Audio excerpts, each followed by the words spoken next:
إلى البغداد ولا تنسى يوم الغيبة إذا كنتم أمة محمد أجيب السلام بالنشاط. Assalamualaikum warahmatullahi wabarakatuh. Waalaikumsalam warahmatullahi wabarakatuh. Makan kolak sama buah cempedak kelihatannya mah banyak tapi belum kompak. Assalamualaikum warahmatullahi wabarakatuh. Waalaikumsalam warahmatullahi wabarakatuh. Alhamdulillah, alhamdulillahi nahmaduhu wa nasta'inuhu wa nastaghfiruhu wa na'udzu billahi min syururi anfusina wa min sayyiati a'malina. May yahdihillahu fala mudhillalah wa may yudlilhu fala hadiyalah. Amma ba'du. Yang terhormat dosen pengampu mata kuliah public speaking, Dr. Adi Kusuma MSI, dan yang saya hormati dan yang saya cintai hadirin sekalian. Berdirinya saya di sini bukan untuk memamerkan baju saya yang sederhana ini, bukan juga untuk memamerkan wajah saya yang alhamdulillah lumayan cantik ini. Tapi berdirinya saya di sini, saya akan menyampaikan sebuah pesan. Saya akan memberikan beberapa patah kata yang akan insya Allah saya patahkan menjadi beribu-ribu patah kata, yang insya Allah juga akan patahkan lagi kembali menjadi berjuta-juta patah kata, yang akan saya beri judul manfaatkanlah 5 perkara sebelum datangnya 5 perkara. Hadirin sekalian yang dirahmati oleh Allah Subhanahu wa Ta'ala, apa sih yang kalian tahu tentang waktu? Apa? Waktu itu apa? Nah, waktu itu kalau kita tidak manfaatkan dengan sebaik-baiknya, waktu itu akan sia-sia. Terdapat hadis yang menjadi pedoman hidup, yang harus dijadikan kita pedoman hidup. An Ibnu Abbas radhiyallahu anhu qala Rasulullah sallallahu alaihi wasallam li rajulin wa huwa ya'idhuhu irtanim khamsan qabla khamsin sababaka qabla haramika wa sihhataka qabla saqamika wal ghinaka qabla fakrika wal faragaka qabla syughlika wal hayataka qabla mautika. Nah, di sini ada yang tahu artinya enggak? Artinya adalah manfaatkanlah 5 perkara sebelum datangnya 5 perkara. Apa aja? Masa mudamu sebelum datangnya masa tuamu, masa sehatmu sebelum datangnya masa sakitmu, masa kayamu sebelum datangnya masa miskinmu, masa luangmu sebelum datangnya masa sibukmu, dan masa hidupmu sebelum datangnya masa kematian. Teman-teman, apa sih yang dimaksud dengan masa hidup sebelum masa mati, masa muda sebelum masa tua, masa sehat sebelum masa sakit? Nah, syababaka qabla haramika, manfaatkanlah masa sehatmu, manfaatkanlah masa mudamu sebelum datangnya masa tuamu. Tanpa kita sadari, di umur kita yang sekarang ini adalah masa keemasan untuk belajar dan menuntut ilmu.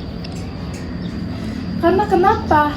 Di usia sekarang ini kita masih bisa belajar, masih bisa fresh. Nah, jika kalian kalau suka dengar qasidahan, terdapat lagu mengenai tentang belajar. Ada yang tahu lagu ini enggak? Belajar di waktu kecil bagai mengukir di atas batu. Tahu? Tahu. Aja bareng-bareng ya. Belajar di waktu kecil bagai mengukir di atas batu. Belajar di waktu kecil bagai mengukir di atas batu. Belajar sesudah dewasa, laksana mengukir di atas air.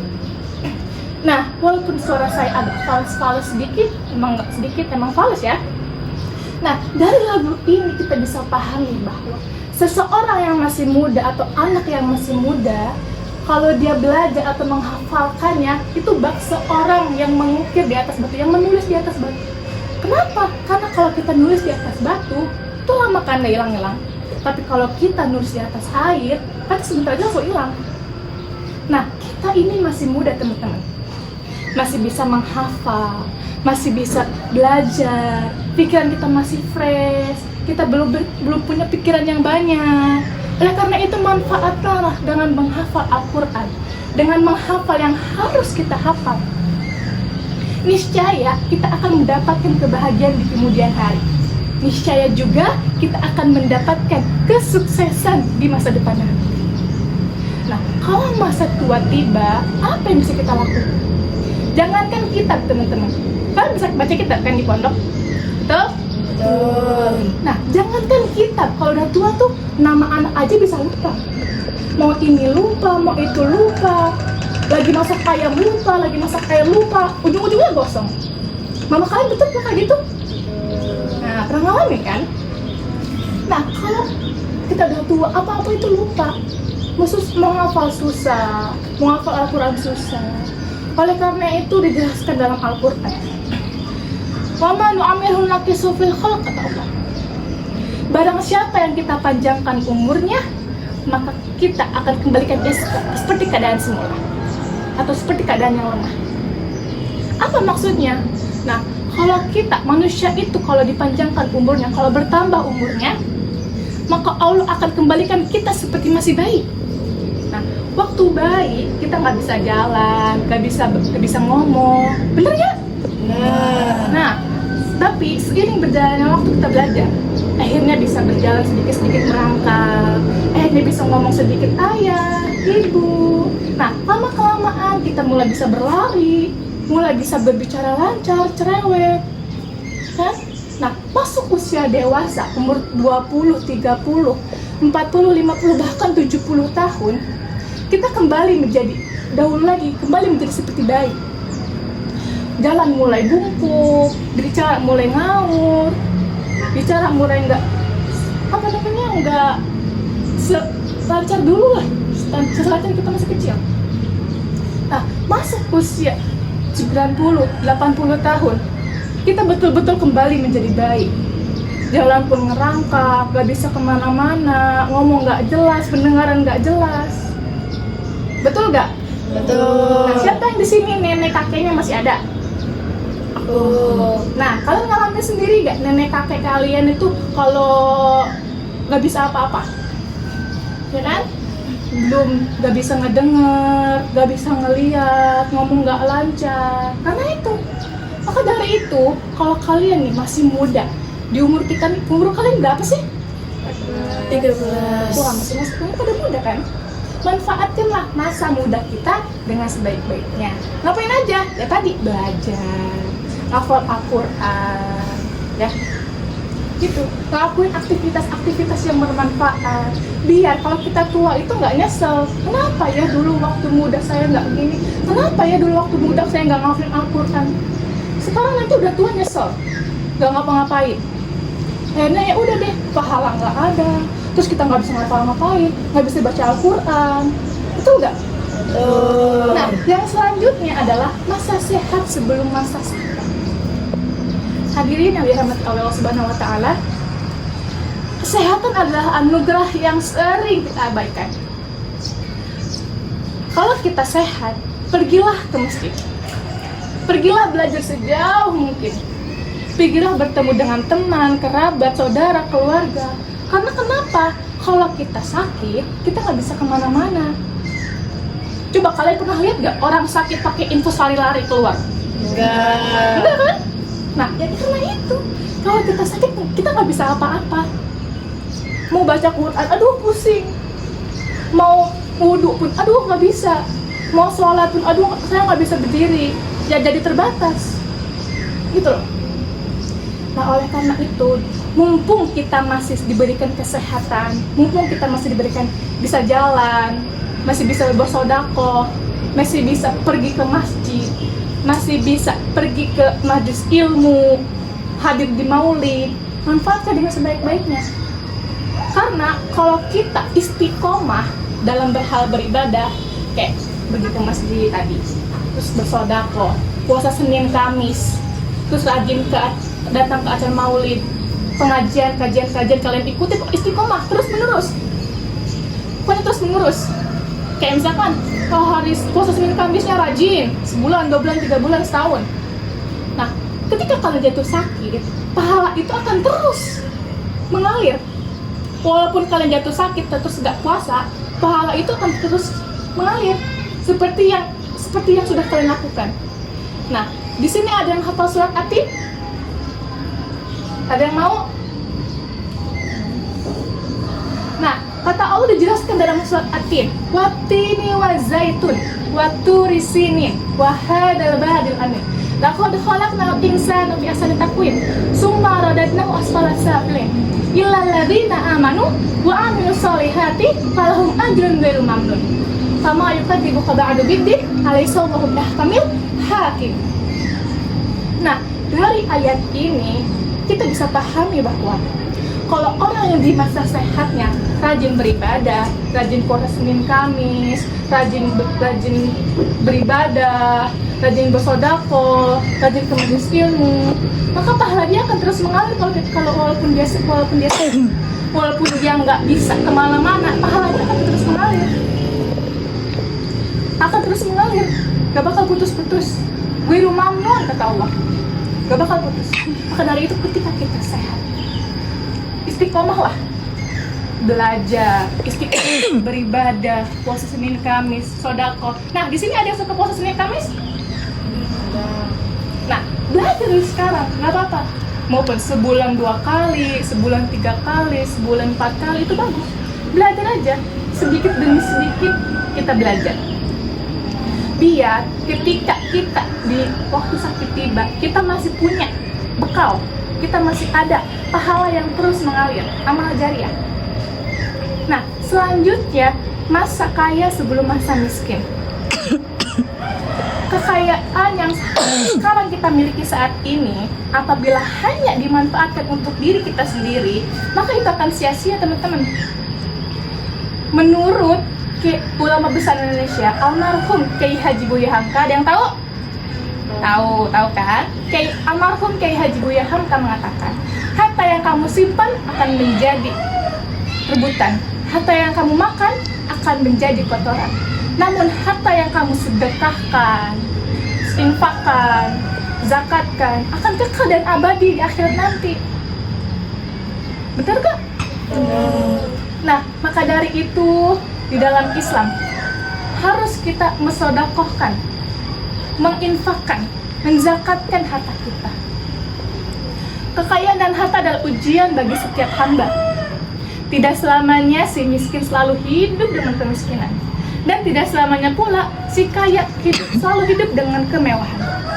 Nah, ini satu cerita dari sahabat Nabi. Ada yang mau dengar?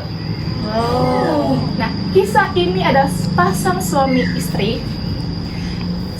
Sang istri ini solehah, thayyibah, khairah, pokoknya baik banget, karimah, suka membagi.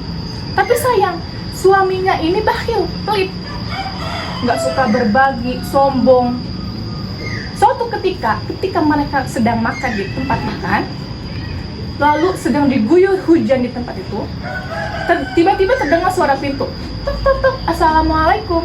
Lalu istrinya menjawab, waalaikumsalam, membukakan pintu. Lalu berkata kepada suaminya, wahai suamiku, ada orang miskin yang minta makan. Kita nih lagi makan, mau kita kasih uang atau kita kasih makan? Lalu dengan marah suaminya pergi ke pintu. Pergi kamu, ganggu orang makan aja. Terus istrinya nangis. Kenapa suamiku? Kenapa kau mengusir? Kasihan dia cuma minta makan. Terus apa kata suaminya? Biarkan aja, orang nggak tahu diri, minta-minta ke rumah orang, katanya. Akhirnya istrinya nggak kuat, pergi ke kamar, nangis dia. Gak jadilah dia makan. Setahun, 2 tahun, bertahun-tahun, akhirnya istrinya nggak kuat sama suaminya yang sekarang itu. Akhirnya mereka bercerai. Menjandalah dia setahun, 2 tahun, bertahun-tahun. Alhamdulillah Allah kasih dia jodoh. Yang alhamdulillahnya lagi, suaminya ini adalah orang yang dermawan, orang yang baik, suka berbagi. Nah, suatu ketika hujan deras lagi muncul, mereka sedang makan, terdengar suara ketokan lagi. Tok tok tok, assalamualaikum. Lalu suaminya menjawab, waalaikumsalam. Lalu berkata kepada istrinya, tolong, mungkin itu adalah orang yang miskin meminta makan. Ambilkan uang di atas lemari, berikanlah kepada dia. Lalu istrinya nurut, ambil uang, kasih, buka pintu, dikasihnya. Lalu setelah itu, dia nangis, pergi ke kamar. Suaminya bingung, kenapa? Kok nangis? Kok pergi? Nah, akhirnya dia hampirilah istrinya itu. Mayu Kiki, kata suaminya, apa yang membuatmu menangis, wahai istriku? Lalu dengan gemetar dia berkata, tahukah engkau bahwa seorang yang tadi meminta makan adalah mantan suamiku yang dulu? Nah, saya teringat peristiwa dulu. Dulu ada seseorang yang meminta makan, tapi mantan suami saya itu diusir. Lalu apa kata suaminya yang sekarang? Janganlah menangis, hai istriku. Apakah engkau tahu bahwa orang yang engkau usir atau orang yang suami kamu usir itu adalah aku? Terus makin menjadi-jadilah istrinya, nangis, kejer, kan? Gak nyangka gitu. Nah, dari cerita ini kita bisa paham, janganlah sombong kalau kalian menjadi orang kaya, menjadi orang yang berkecukupan. Dan orang yang miskin pun janganlah berkecil hati. Kita nggak bakal tahu kapan giliran kita akan mengetok pintu itu. Ya, kalau punya harta disedekahkan, kasih ke orang lain. Kekayaan dan harta adalah istikhlaf, amanah, dan titipan dari Allah Subhanahu wa Ta'ala. Maka dari itu, dalam mencari dan mentasyarufkannya harus sesuai dengan ajaran Islam. Nah, di dalam Islam terdapat aturan yang sudah ditetapkan oleh Allah Subhanahu wa Ta'ala. Itu apa? Sedekah tadi, infak, zakat. Nah, tapi sayangnya sedikit sekali orang yang mengerti tentang filosofi ini. Karena kenapa? Banyak orang, kalau misalkan kita sedang berada di puncak kekayaan, di puncak kemewahan, kekuasaan, kita akan lupa bahwasanya di dalam harta kita itu terdapat hak-hak orang lain yang harus kita tunaikan. Ya, maka dari itu kalau kalian punya sedikit rezeki, misalkan dikasih orang tua kalian, dijenguk, musibah, dikasih 100.000, sedekahkanlah 10.000, 5.000, ya, 2.000, itu banyak. Bagi mereka yang nggak punya uang itu banyak, lumayan. Buat beli roti, buat beli nasi, buat beli lauk, itu lumayan. Jangan menganggap hal kecil, ya. Nah, selanjutnya masa luangmu sebelum datang masa sempitmu. Nah, saya mau nanya dulu nih, kalian kalau ada masa luang ngapain? Kalau ada waktu senggang gitu, tidur, terus istirahat, ngobrol. Nah, tanpa kita sadari bahwasannya kita sering sekali mengabaikan waktu. Banyak orang yang menyesal karena sudah menyia-nyiakan waktunya. Nanti ajalah ngerjainnya, masih lama ini jadwalnya. Nanti ajalah, si ini juga belum ngerjain. Nah, la tu ajil amal yaum ilal ghad. Janganlah kalian menunda pekerjaan kalian hingga hari esok. Karena besok pasti akan ada pekerjaan lainnya. Nah, jangan kalian pikir kalau kita menunda pekerjaan itu akan mengurangi beban. Justru enggak, malah akan menjadi beban yang bertambah. Pas waktu mepet deadline, kenapa ya? Kenapa nggak awal-awal aja ngerjainnya? Kan jadi kepepetan, kan jadi nggak maksimal ngerjainnya. Nyesel kan? Nah, makanya itu kalau ada waktu luang, gunakanlah sebaik-baiknya. Gunakanlah belajar. Jangan misalkan di rumah nih, main HP aja, TikTokan aja, Velocity aja. Nah, suka TikTokan kan? Nah, maka dari itu, sedikitlah sisihkanlah waktu kalian belajar, menghafal Al-Quran, biar ada manfaatnya, biar kalian punya bekal. Nah, setelah itu adalah masa hidupmu sebelum datangnya masa kematianmu. Nah, hadirin sekalian, jangan sampai kita seperti yang diriwayatkan, yang difirmankan dalam Al-Quran. Rabbi laula akhartani ila ajalin qarib. Apa artinya? Ya Allah, andai engkau undur saja ajalku sebentar aja. Fa asaddaqu fa in wa akun minas sholihin. Niscaya aku akan bersedekah dan menjadi orang yang soleh. Nah, ketika ajal datang, ketika malaikat Israel datang, baru dia menyesal. Pengen diundur ajalnya. Terus apa kata Allah? Wala yu'akhirallahu nafsan idza jaa ajaluha. Lang itu harfu apa? Belajar nahu.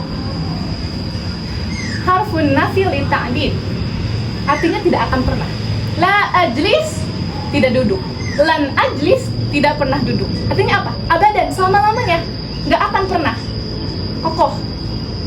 Kalau Allah sudah memerintahkan di hari ini meninggal, dia besok meninggal, nggak bakal bisa ditata. Itu udah takdirnya. Allah nggak bakal bisa undur lagi. Kita nggak bakal bisa nego. Nah, karena itu kita masih diberikan nafas, masih diberikan kehidupan. Ya, nabunglah pahala. Banyak ibadah, menghafal Al-Quran. Biar apa? Biar di akhir nanti kita punya bekal. Di akhirat nanti, mulut kita tuh nggak bisa bicara, ditutup. Yang bicara itu tangan, kaki, telinga, mata, hidung. Mulut tuh nggak bisa bicara, jadi kita nggak bisa bohong. Apa aja yang udah kalian lakukan? Apa aja yang sudah kamu lakukan di dunia? Bingung?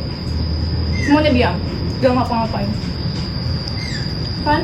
Pahala sedikit pun gak ada. Ada sedikit pahala, langsung terkubur sama dosa-dosa. Maka dari itu ketika kita hidup, masih diberikan nafas, ya gunakanlah sebaik-baiknya.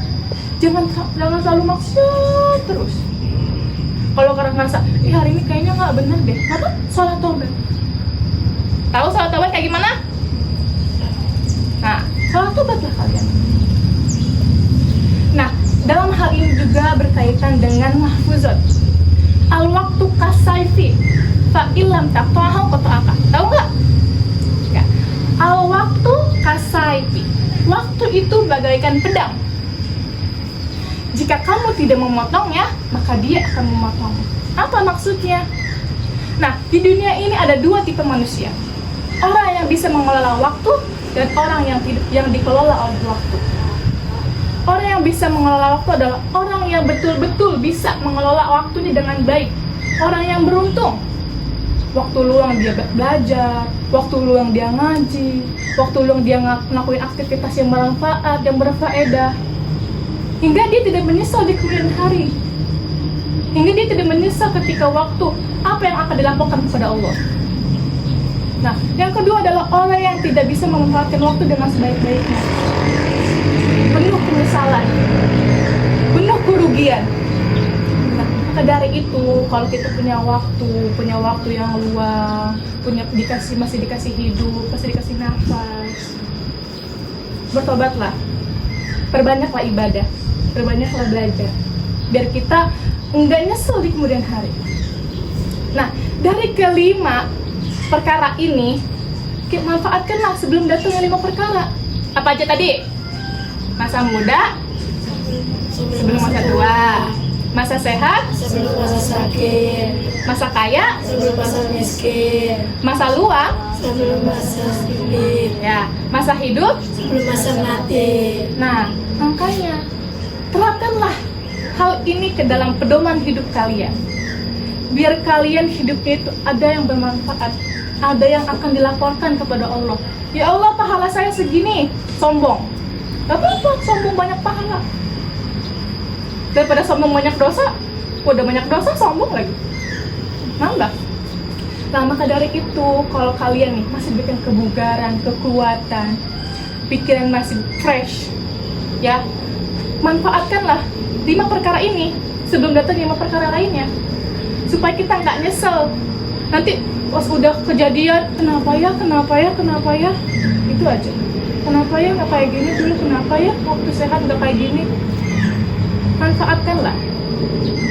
Nah, sebelum agar kita selalu mengingat kepada Allah, kepada Rasul, mari kita bersolawat terlebih dahulu. Tahu solawatnya? Subhanallah walhamdulillah, ya. Kita bareng ya. 1, 2, 3. Subhanallah walhamdulillah wala ilaha illallah Allahu akbar wala haula wala quwwata illa billahil aliyyil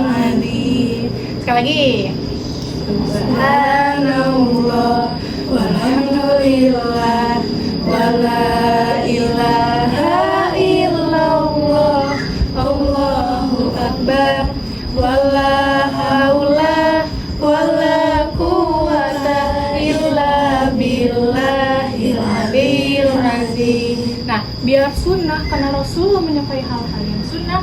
3, Rasulullah menyukai 3, ganjil. Sekali lagi, Subhanallah walhamdulillah wala ilaha illallah Allahu akbar wala haula wala quwwata illa billahil aliyyil azim.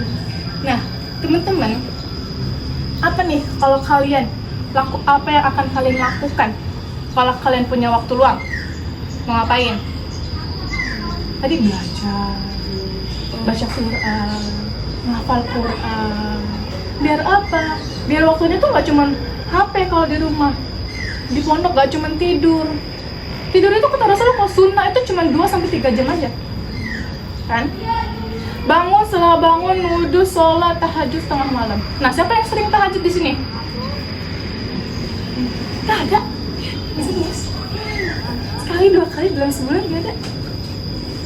Nah, saya di sini, saya juga bukan berniat untuk antum masih paling suci, antum masih paling benar, antum masih paling benar deh ibadahnya, paling lengkap lah, paling perfect. Enggak juga.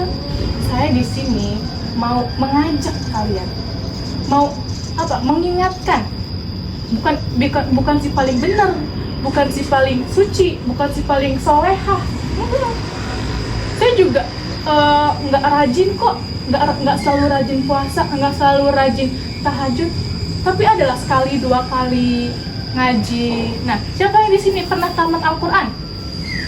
Tamat. Bulan puasa kemarin ngapain? Baca Al-Quran, betul? Betul. Nah, tamat nggak? Sampai juz berapa? Yang paling jauh. Kamu sampai juz berapa? Wah, bagus. Yang lain? Sampai juz berapa? 2-3. Kamu? Sampai juz berapa? Nggak tahu. Kamu? 19. Kamu? Kamu? Nah, bagus, gak apa-apa teman-teman. Walaupun kita nggak tahu sampai juz berapa, tapi setidaknya lah kita membaca Al-Quran. Daripada nggak sama sekali hidupnya di bulan Ramadan, puasa, sholat, tidur, kan gak ada manfaatnya sama sekali. Nah, kalau bulan Ramadan biasanya kalian ngapain? Pagi ngaji, ya kan? Nah, abis ngaji piket, abis piket tidur, beres-beres. Piket beres-beres sama? Beda ya? Nah, abis itu tidur. Oh gitu. Hah? Bangun buat sholat. Habis sholat tidur lagi. Oh enggak. Baca Quran, alhamdulillah. Nah itu bagus. Kali ini santri banyak nggak dipengaruhi oleh gadget, nggak selalu dipengaruhi oleh HP. Di sini bawa HP nggak? Enggak kan? Nah, kalau gabut tuh baca buku. Kalau gabut selain Islam ngapain? Baca buku? Enggak. Ada yang suka baca di sini? Baca novel nggak apa-apa. Baca bacaan pelajaran. Berarti kalau kita sering baca itu, nanti otak kita tuh encer. Novelnya novel Islami, jangan novel-novel 18 ke atas. Karena dia umurnya masih 14 kan? Ayo yang ketawa-ketawa masih nyadar. Nah, oleh karena itu ya teman-teman, kita nih ya masih diberikan kesehatan, masih di umur yang muda, masih masih hidup, masih diberikan nafas sama Allah. Gunakan sebaik-baiknya. Jangan pacaran, itu masih kecil. Nah, siapa di sini udah pacaran? Coba tunjuk dong. Sewajarnya aja, jangan berlebihan. Kabur dari pondok, jajan ke Mixu. Udah mah, kabur ke Mixu lagi jajannya. Kata, ya kan? Maka dari itu ya teman-teman, gunakanlah sebaik-baiknya. Jangan selalu maksiat, jangan zalim sama Allah. Udah Allah kasih waktu, kaliannya malah zalim. Nanti aja lah mau tidur dulu di rumah. Nanti aja lah nonton drakor dulu. Tanggung nih 1 episode lagi, Setelah tanggung nih season ini lagi, saya tanggung nih season 3 lagi. Nah, ada yang suka nonton drakor? Enggak. Terus kalau di rumah ngapain? Ya main HP scroll. Iya. Oh, gitu. Emang kalian nggak bosan ya kalau scroll terus? Kalian tuh selalu ngerasa bosan baru kalau scroll aja. Enggak ya? Soalnya di pondok nggak pegang HP ya? Iya. Jadi mumpung gitu kan? Iya. Mumpung di rumah scroll puasin. Ketinggalan tren ini buat, ketinggalan velocity ini buat. Betul? Nah, karena itu manfaatkanlah ya. Kalau ada waktu luang nggak apa-apa kalian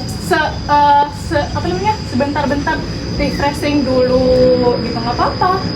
Tapi ya itu jangan dibanyakin, jangan ngebanyakin main HP terus. Kasih Al-Qur'annya sampai bulukan, nggak dipegang-pegang di rumah mah. Di rumah punya Al-Qur'an nggak? Punya. Bener. Suka dipakai nggak?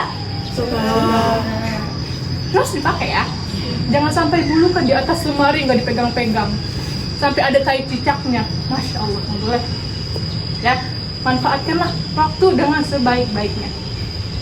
Nah, sebelum saya menutup pidato ini atau ceramah hari ini, semoga kalian sedikitlah terbuka, sedikitlah sadar bahwa waktu itu benar-benar penting. Ya, nggak cuma di waktu mepet aja kok baru sadar. Iya ya, kenapa nggak dikerjain dulu? Jangan banyak menyesal. Nah, sebelum saya tutup ada satu pantun. Udah denger gak? Mau. Punya tetangga namanya Pak Maman. Cakep. Pak Maman punya anak namanya Dadan. Cakep. Mohon maaf jika ada kesalahan, jika ada kelebihan tidak usah dikembalikan. Unzur makola, wala tangzur makola. Saya Isyal Gomelia, terima kasih sudah hadir di ceramah hari ini. Semoga kalian bisa memanfaatkan 5 perkara ini sebelum datang 5 perkara. Saya pamit undur diri. Wassalamualaikum warahmatullahi wabarakatuh. Waalaikumsalam warahmatullahi wabarakatuh.